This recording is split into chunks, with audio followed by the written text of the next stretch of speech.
खबर आपको बता दें, गोड्डा में पेट्रोल पंप पर आग लग गई है। बड़ी खबर आपको गोड्डा से बता रहे हैं, जहां पेट्रोल पंप पर आग लग गई। भागलपुर रोड में यह पेट्रोल पंप स्थित है, जहां पर आग लगी, जिसमें 2 बाइक जलकर खाक हो गई। आपको बता दें कि टंकी में आग लगी और उसके बाद ये आग देखिए फैलता चला गया। तस्वीर हम आपको दिखा रहे हैं, घटनास्थल की तस्वीरों में आप देखकर अंदाजा लगा सकते हैं कितनी भीषण यहां आग लगी होगी। बताया जा रहा है कि 2 बाइक यहां पर जल गई है, टंकी में भी आग लग गई, एक व्यक्ति भी इसमें झुलस गया है। आधे घंटे के बाद किसी तरीके से दमकल की टीम ने आग पर काबू पाया है और ये एक्सक्लूसिव तस्वीर हम आपको दिखा रहे हैं। गोड्डा की ये तस्वीर आपके टीवी स्क्रीन पर। गोड्डा में भागलपुर की तरफ जाने वाली रोड पर यह पेट्रोल पंप स्थित था, जहां पर आग लग गई है। इस अगलगी में एक व्यक्ति भी झुलस गया है। तस्वीरों को देखकर आप अंदाजा लगा सकते हैं कितनी भीषण आग यहां लगी थी। धुएं का गुब्बार अब भी उठता हुआ दिखाई दे रहा है और ये देखिए आग की लपटें, जो उस वक्त जिस आग की लपटों ने वहां पर खड़ी बाइक को अपनी चपेट में ले लिया। 2 बाइक जलकर खाक हो गई। जिस वाले मशीन में आग पर काबू पा लिया गया है। एक जिस वाले गढ़वा में भूमि विवाद का मामला सामने आया है। खूनी संघर्ष का अब ये रूप लेता जा रहा है। कल जमीन को लेकर हुए विवाद में अब तक 3 लोगों की मौत हो चुकी है। घटना सदर थाना क्षेत्र के सुखबाना गांव की है, जहां की जमीन पर माफिया की नजर रही है। दरअसल अपराधियों ने मृतक विमल सिंह को जमीन के विवाद से हटने की धमकी दी थी, जिसे नहीं मानने पर 24 घंटे में मारने की धमकी दी गई थी।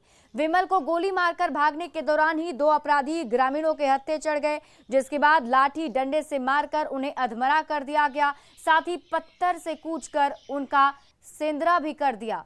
हालांकि 2 अपराधी मौके से भाग निकले। घटना की जानकारी मिलने पर पुलिस मौके पर पहुंची और शव को कब्जे में ले लिया है। विवाद बढ़ता देखकर पुलिस काफी ज्यादा सतर्क हो चुकी है और पंचनामा के बाद मेडिकल टीम के नेतृत्व में मृतकों का पोस्टमार्टम कराने की तैयारी है। मृतक के भाई ने जमीन कब्जा का विरोध करने पर ही विमल की हत्या का आरोप लगाया है। इधर पुलिस पूरे मामले की छानबीन में जुटी हुई है। विवाद में हुआ था कि श्याम शर्मा फोन करके 3 महीना से बहुत टॉर्चर कर रहा था और बोल रहा था कि ज़मीन तुम्हारे अंदर में 1 एकड़ है। हम कहे कि मेरे अंदर में है, तो आपको कन्फर्म है? तो हाँ, कि हमको बताया गया कि ज़मीन तुम्हारे अंदर में है। तो हम कहे कि ठीक है, कागज़ पत्र आपका सही है, तो आप लान करके देख के अब इनसे नपवा लीजिए। तो 2 दिन पहले नापी कराया।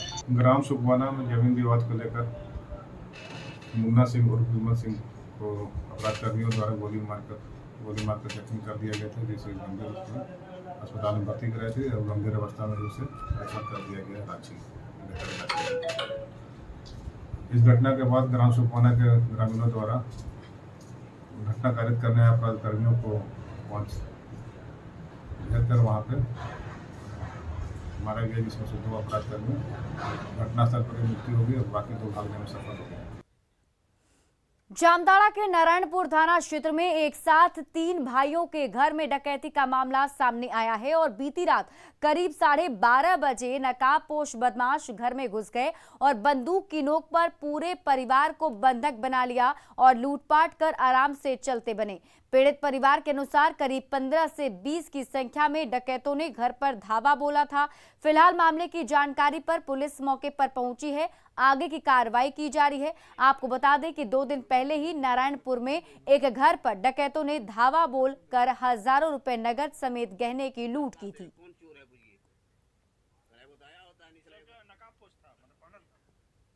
बांका जिले के फुल्ली डूमर प्रखंड के आदिवासी बहुल गांव निरपाडी के लोग मुफ्त राशन योजना के लाभ से वंचित हैं। ग्रामीण जन वितरण प्रणाली के दुकानदार पर मुफ्त राशन नहीं देने का आरोप लगा रहे हैं।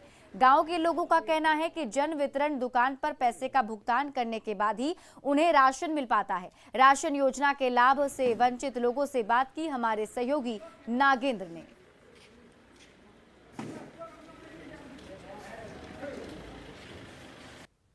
कोरोना काल के बाद से भारत सरकार के द्वारा प्रधानमंत्री गरीब अन्न कल्याण योजना के द्वारा गरीबों को मुफ्त अनाज योजना शुरू किया गया था, जो कि इधर हाल के दिनों में बढ़ाए गई योजना के तहत सितंबर तक गरीबों को मुफ्त योजना मिलना है। लेकिन मैं एक ऐसे गांव में हूं जहां लॉकडाउन के दौरान गरीबों को मुफ्त योजना का लाभ तो ज़रूर मिला, लेकिन अब इन लोगों को लॉकडाउन के बाद से मुफ्त योजना का लाभ नहीं मिलता है। अभी मैं फ़िलहाल बांका जिला के फुलीडुमर प्रखंड के भितिया पंचायत के निरपाडी गांव में है, जो कि पूरी तरह से आदिवासियों की आबादी है और बिल्कुल गरीब परिवार यहाँ पर रहते हैं। इन लोगों का साफ कहना है कि जब तक लॉकडाउन रहा तब तक मुफ्त अन्न योजना का लाभ मिला, लेकिन लॉकडाउन हटने के बाद से मुफ्त अन्न योजना का लाभ नहीं मिलता है। यानी जो भी अनाज मिलता है उसके लिए पैसे देते हैं तभी इनको अनाज मिलता है। हमारे साथ ग्रामीण हैं, हम उन्हीं से हकीकत जानते हैं अन्न योजना के बारे में। बताइए क्या कहना चाहेंगे आप? यानी जब तक लॉकडाउन चला सर, तब तक तो हम लोग का यानी फ्री भी मिला, और अब तो पैसा देते हैं तो फिर लाते हैं। मैंने लॉकडाउन के बाद से जो मुफ्त फ्री मिलता था वो नहीं मिल रहा है? नहीं सर। अच्छा, क्या बोलता है? नहीं बोलेगा क्या, हम लोग पैसा देते हैं, तोल देता है, चले आते हैं। अच्छा बताइए, आपको मुफ्त अनाज फ्री अनाज मिलता है? लॉकडाउन में मिला है। लॉकडाउन में मिला है, बाद पैसा से लाए। निरपाडी के ग्रामीणों की बात माने तो इनका साफ कहना है कि जब तक लॉकडाउन का असर रहा तब तक मुख्य प्रधानमंत्री गरीब अन्न कल्याण योजना का लाभ मिला, लेकिन लॉकडाउन के बाद से जो अनाज मिलता है पैसे से मिलता है। नागेंद्र, न्यूज़ 18 बांका। जहानाबाद के सुरंगापुर गांव के मासूम गोलू पर दुखों का पहाड़ टूट पड़ा है। परिवार के सदस्यों की लगातार हो रही मौत से गरीब गोलू को पालन पोषण की चिंता सताने लगी है। परिवार के लोगों की आकस्मिक मौत से बच्चों को उसके जिंदगी की चिंता सताने लगी है। स्थानीय लोग उसे ईश्वर का कहर बता रहे हैं, साथ ही साथ बच्चे के दुख से दुखी भी हैं। माता पिता और दादा की मौत के बाद से मासूम गोलू पूरी तरह टूट चुका है और बुजुर्ग दादी के साथ मदद की आस में दर दर भटक रहा है और प्रशासन से मदद की गुहार लगा रहा है।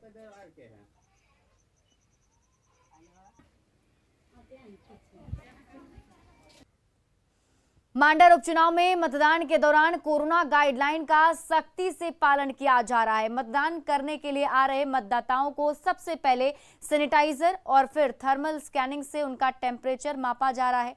इस बात का खास ख्याल रखा जा रहा है कि मतदान के दौरान कोरोना का संक्रमण ना फैले। मांडर के देशवाली बूथ का जायजा लिया न्यूज़ 18 संवाददाता अविनाश कुमार ने।